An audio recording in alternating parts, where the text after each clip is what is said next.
কোরবানিকারীকে কি চুল, নখ ইত্যাদি কাটা থেকে বিরত থাকতে হবে? কোরবানি আর আকিকা এ দুটো একসাথে দেওয়া যাবে কিনা? কোরবানির গোশত দিয়ে দিনের প্রথম খানা খেতে হয়, এই কথাটা কতটুকু সঠিক? জবাইয়ের সময় বিসমিল্লাহ বলতে যদি কেউ ভুলে যায় তাহলে কি করবে? কোরবানির ভাগীদারদের নাম জপা কোরবানির পরে এটা জরুরি কিনা? কোরবানির দিন হাঁস মুরগি জবাই করা জায়েজ আছে কিনা? কোরবানির গোশত কিভাবে বন্টন করবেন, কয় ভাগ করবেন? বিয়ের অলিমার গোশত সংগ্রহের জন্য কোরবানি করা জায়েজ আছে কিনা? হাজী সাহেবদের জন্য দেশে কোরবানি করা জরুরি কিনা? এবার আমরা চলে যাই প্রশ্ন উত্তরে সরাসরি। প্রথম প্রশ্ন, কোরবানি আর আকিকা এ দুটো একসাথে দেওয়া যাবে কিনা? এটা কমন প্রশ্ন আমাদের সমাজে। এর উত্তর হলো অনেক উলামায়ে কেরামের মতে দেওয়া যাবে। ফতোয়া শামী ইত্যাদিতে তাই লেখা আছে যে দেওয়া যাবে কোরবানি আর আকিকা একসাথে একই গরুর মধ্যে।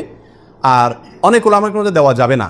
দেওয়া যাবে না এর ভিতরে আপনার পাকিস্তানের খুব নামকরা মুফতি ছিলেন মুফতি রশিদ আহমদ রাহিমাহুল্লাহ, আহসানুল ফতোয়ার লেখক। তিনি হানাফি মাযহাবের বড় উলামায়ে কেরামের মধ্যে থেকে তিনি কঠোরভাবে এর বিরুদ্ধে করেছেন এবং বলেছেন কোন অবস্থাতেই কোরবানি আর আকিকা একসাথে মিক্স করা যায় না, উচিত না। কারণ কোরবানি একটি ইবাদত, আকিকা আরেকটি ইবাদত।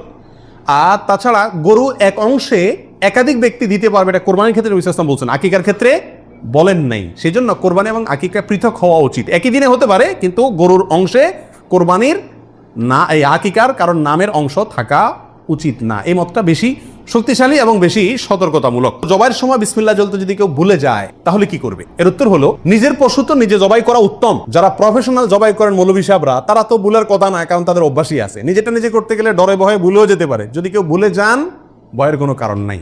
মুসলমান যদি ভুলেও যায় তবুও সেই পশু হালাল হবে, খাওয়া হারাম হবে না। ইচ্ছাকৃত যদি কেউ বিসমিল্লাহ না বলে সেটা ভিন্ন কথা, সেটা সমস্যা আছে। কিন্তু ভুলে যদি বিসমিল্লাহ না বলে তাতে পশু হালালই থাকবে, হারাম হবে না ইনশাআল্লাহ। কোরবানির দিন হাঁস মুরগি জবাই করা জায়েজ আছে কিনা? আমাদের দেশে অনেকেই গ্রামের দেশে বলেন যে কোরবানির দিনগুলোতে, ঈদের দিনে কি করা যায় না, হাঁস মুরগি জবাই করা যায় না। আসলে কতটা সঠিক? উত্তর হলো এটা সম্পূর্ণ ভিত্তিহীন, বানোয়াট কথা। এর কোনো গ্রহণযোগ্য ভিত্তি ইসলামী শরিয়াতে নাই। বরং কোরবানি ঈদের দিনে কেউ চাইলে হাঁস বা মোরগ কি করতে পারবে, জবাই করতে পারবে। তবে যদি এটাকে কোরবানির নিয়তে করে যে আমার তো গরু ছাগল দেওয়ার সামর্থ্য নয়, আমি মুরগি দিয়েই দিলাম কোরবানি, তাহলে সেক্ষেত্রে এই জবাই কি হবে না, জায়েজ হবে না। কারণ এই পশু দিয়ে কি হবে না, কোরবানি হবে না। এমনি গোশত খাওয়ার জন্য যদি জবাই করে তাহলে ঈদের দিনেও জবাই করাতে কোনো সমস্যা নাই। পশুর জান যাওয়ার আগে কি চামড়া ছিলা জায়েজ আছে? উত্তর হলো না, কঠোরভাবে নিষেধ।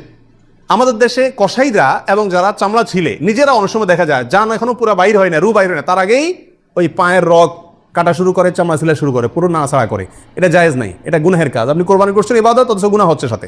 নবী সাল্লাল্লাহু আলাইহি ওয়াসাল্লাম বলেছেন ইন্নাল্লাহা কাতাবাল ইহসানা আলা কুল্লি শাই, আল্লাহ সব বিষয়ের প্রতি ইহসান করার নির্দেশ করেছেন। অতএব ফাইদা কাতালতুম ফাআহসিনুল কিতলাতা ওয়া ইযা যাবাহতুম ফাআহসিনুজ যাবিহাতা, তোমরা যখন কোনো পশুকে জবাই করবে তখন এই পশুর প্রতি রহম করিও, ভালো করে ধারটা দিয়ে নিবে।